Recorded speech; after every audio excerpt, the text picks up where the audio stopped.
Hello friends, আজকে আমি chicken কষার ভিডিও শেয়ার করব। এখানে আমি 1 কেজি চিকেন ধুয়ে রেখেছি। তারপর গরম তেলে আলুগুলো ছেড়ে দেব। আলুগুলো ডুমো ডুমো করে কেটে রেখেছি। এগুলো ভালো করে লাল করব। লাল করছি, দেখুন।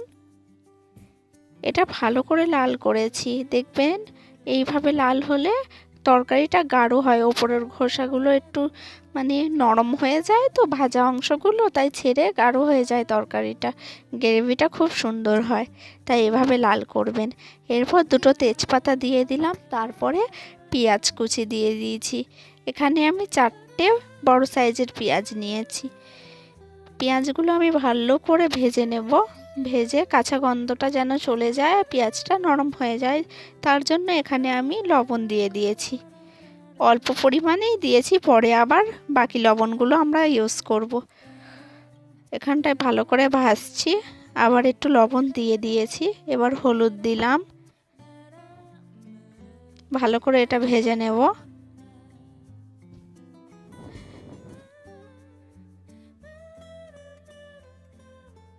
আদা বাটা আমি কিন্তু দিয়ে দিয়েছিলাম, মোটা হয়তো স্কিপ হয়ে গেছে। তারপরে গুঁড়ো লঙ্কা গুঁড়ো দিয়ে দিলাম। এরপর জিরে মরিচের গুঁড়োটাও দিয়ে দিলাম। তারপরে আমি ভালো করে এটা মিক্স করব, মশলার কাঁচা গন্ধটা যাতে চলে যায়।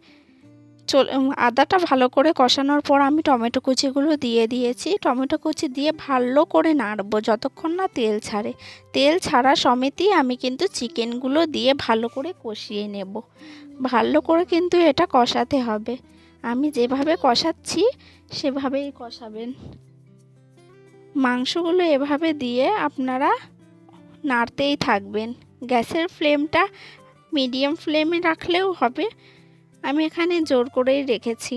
তারপরে কারণ চিকেন থেকে অনেক পরিমাণ জল ছেড়েছিল, তাই জোর করে রেখেছি।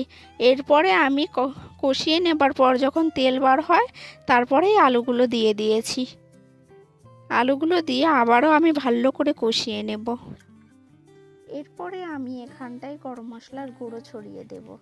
ছড়িয়ে আমি ভালো করে এটাকে ঢেকে রেখে দেব এইভাবেই। এরপর যখন ঝোলটা অর্ধেক হয়ে যাবে, আমি নিজের মতো করে ঝোল রেখেছি, আপনারা চাইলে শোকাতেও পারেন। এই যে আমার রান্না কমপ্লিট।